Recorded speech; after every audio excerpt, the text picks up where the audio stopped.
You are a legendary cosmonaut, and you are walking toward the launch pad with a sickening, heavy knot of pure dread in your stomach.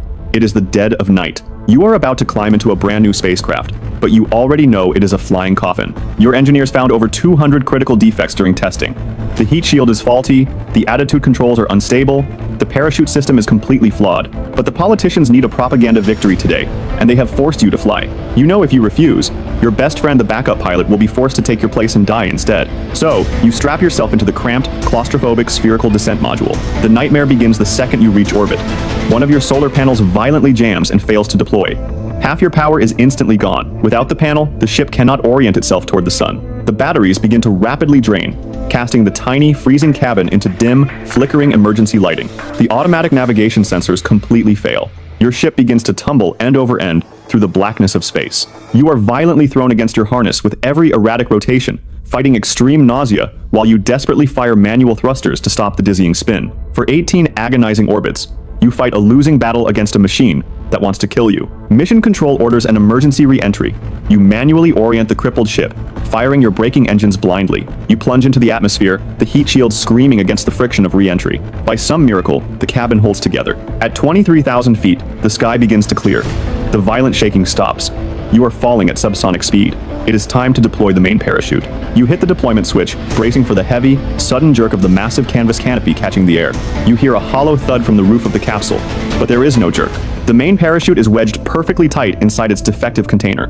It refuses to deploy. You are plummeting like a stone, heart hammering against your ribs. You violently punch the manual override for the backup chute. It fires out of the capsule, but without the main canopy to guide it, the lines instantly wrap and tangle around the useless drogue chute, creating a twisted, useless knot of fabric trailing behind you. You look at the altimeter spinning wildly downward. You have exactly 60 seconds left to live, and there is absolutely nothing you can do to stop it. You key the radio, screaming curses at the politicians and the engineers who put you in this defective tomb, your voice echoing in the headsets of Mission Control, right up until the second your capsule strikes the Earth at 250 miles per hour, instantly flattening the spherical metal room into a disk barely a meter high. Level 5, the Void. This is the ultimate dread of deep space. You have just completed a historic, triumphant 22-day mission aboard the world's first space station. You are a pioneer. You seal the heavy metal hatch of your descent module, strap into your seat alongside your two crewmates, and prepare for the easy ride home. You hit the switch to fire the explosive bolts, cleanly severing your tiny spherical return capsule from the orbital module. The bolts detonate with a heavy, concussive crack that echoes through the hull. It is a completely standard procedure, but the violent mechanical shock of the explosion just knocked a piece of debris loose inside the hull. That debris slams perfectly into a single, fragile pressure equalization valve, a valve designed to let fresh air in only after you have safely landed. But you haven't landed. You are at 550,000 feet. You are in the absolute, unforgiving vacuum of deep space. The damaged valve violently rips open. There is no explosion, there is no fire, there is only a terrifying, high-pitched hiss echoing through the tiny cabin. But the hiss only lasts for a few seconds before it fades into absolute dead silence. The air is leaving the ship. Without air, there is no medium for sound to travel through. You look at your crewmates in the dead silence. Panic instantly floods your brain. You have exactly 112 seconds before the cabin reaches absolute zero pressure. You instinctively reach for your harness to find the leak, but your body is already failing. Within 15 seconds, the extreme pressure difference violently sucks the remaining oxygen straight out of your lungs. You open your mouth to scream, but absolutely nothing comes out. It is a silent, suffocating nightmare. The moisture on your eyes and tongue begins to instantly boil into vapor as the pressure drops, while the ambient temperature in the cabin plummets toward freezing. Your vision tunnels into a tight, dark circle. Your arms become too heavy to lift. Hypoxia shuts down your brain, freezing you motionless in your seat, your face turning a pale, oxygen-starved blue. A minute later, you are gone. The ship, however, is perfectly fine. The automatic systems engage flawlessly. The heat shield works. The parachutes deploy perfectly. The braking rockets fire softly just above the ground. The capsule makes a gentle, textbook landing on the sunny steppes of Kazakhstan. The recovery helicopters land, and the ground crews rush to the hatch, smiling, ready to welcome home 3 national heroes who just broke the spaceflight endurance record. They twist the heavy metal lock and pull the hatch open, completely unaware that they are opening the door to a perfectly preserved, silent Level 1, the Fall. You are strapped tightly into the commander's seat of the space shuttle, lying flat on your back, staring up at the sky through the thick glass of the cockpit window. Beneath you sits 7 million pounds of explosive thrust. The countdown hits 0. Instantly, the violent, bone-rattling vibration of the twin solid rocket boosters pins you deep into the cushions of your seat. It is a deafening, mechanical roar that rattles your teeth in your skull. You are accelerating straight up into a freezing, clear blue sky, perfectly on schedule. The G-forces are heavy on your chest, making every breath a conscious effort. You feel the immense power of human engineering pushing you toward the stars. But you don't know the terrifying truth. The engineers who built your ship are currently on the ground, watching your ascent in absolute, paralyzed terror. Overnight, the temperature on the launch pad had plummeted to 18 degrees Fahrenheit. It was far too cold for a launch. 59 seconds into your flight, a single, frozen, stiffened rubber O-ring on your right solid rocket booster completely fails. It starts as a small flicker. Then, a 5,000-degree blowtorch of superheated, pressurized gas violently slices out of the side of the rocket. This invisible blade of fire cuts directly into the massive, rust-colored external fuel tank holding thousands of gallons of volatile liquid hydrogen and oxygen. Inside the cockpit, you feel a slight, sudden lurch. The vibration changes pitch. You haven't triggered any alarms yet, but you are already dead.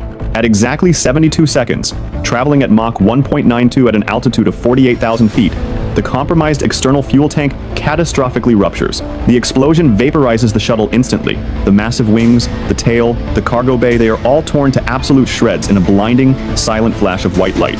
Down on Earth, mission control goes dead silent. The world watches you vanish into a sprawling, chaotic cloud of white smoke. But the explosion didn't kill you. The reinforced crew compartment built like a titanium bank vault to survive the extreme.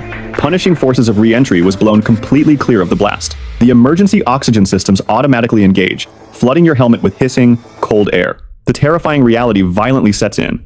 You are completely intact.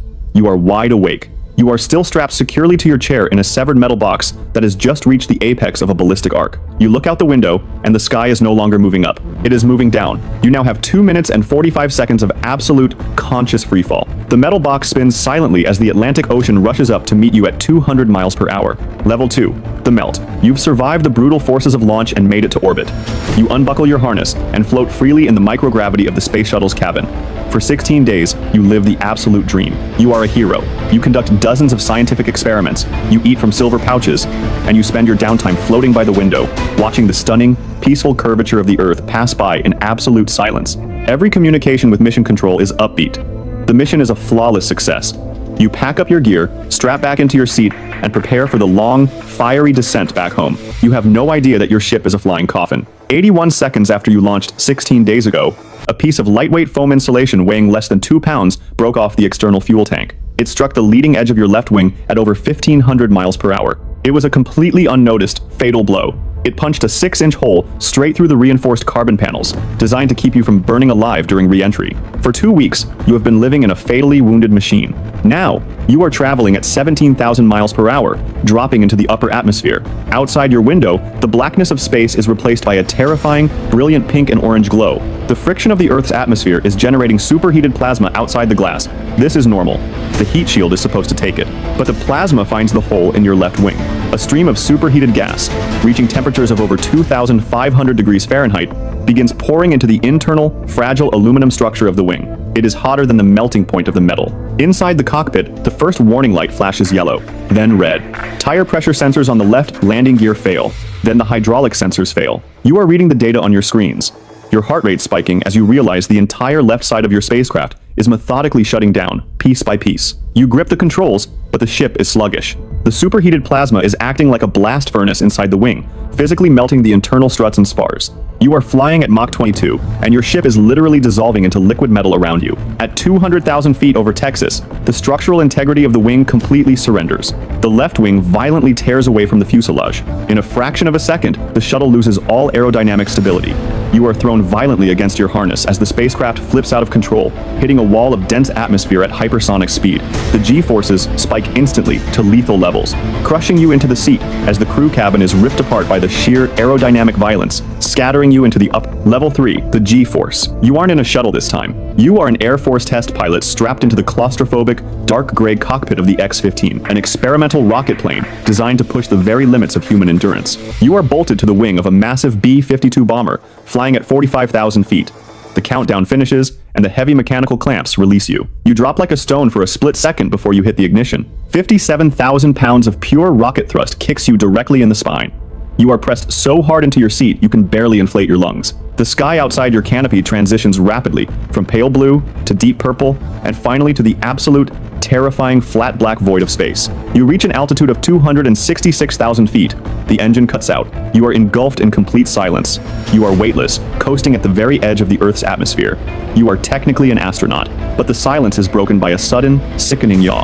The nose of your rocket plane begins to drift sideways. You grab the conventional flight stick to correct it, pulling hard to the left, but the stick is completely dead. There is no air up here for the flaps to push against. You are in a vacuum. You try to fire the emergency reaction control thrusters, tiny jets of gas designed to steer you in space, but they malfunction. The drift worsens. The nose of the plane continues to slide horizontally. You are now flying completely sideways through the void, traveling at 3,800 miles per hour. Panic sets in. You are trapped in a powerless metal dart, and you are beginning to fall back toward the Earth. As you descend past 200,000 feet, the atmosphere begins to thicken. You pray that the denser air will give your flight stick some bite, allowing you to force the nose forward. But you are falling too fast, and your angle is entirely wrong. You hit the thicker atmosphere like a brick wall. Because the plane is flying sideways at hypersonic speed, the aerodynamic friction is unspeakable.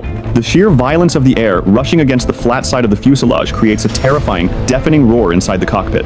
The metal frame of the X-15 begins to groan and shriek in protest. At 65,000 feet, still traveling at Mach 3.5, the physics of your situation become completely unsurvivable. The extreme drag forces the plane into a violent, unbreakable spin. The G-force indicator on your dash instantly pins itself to the maximum. You are hit with 15 Gs of sustained force. It feels like a small car has been dropped directly onto your chest. The blood is violently drained from your brain. Your vision narrows into a tight, dark tunnel. And the final thing you hear before you black out is the terrifying crack of the X-15's titanium airframe, physically snapping in half under the immense pressure, breaking apart.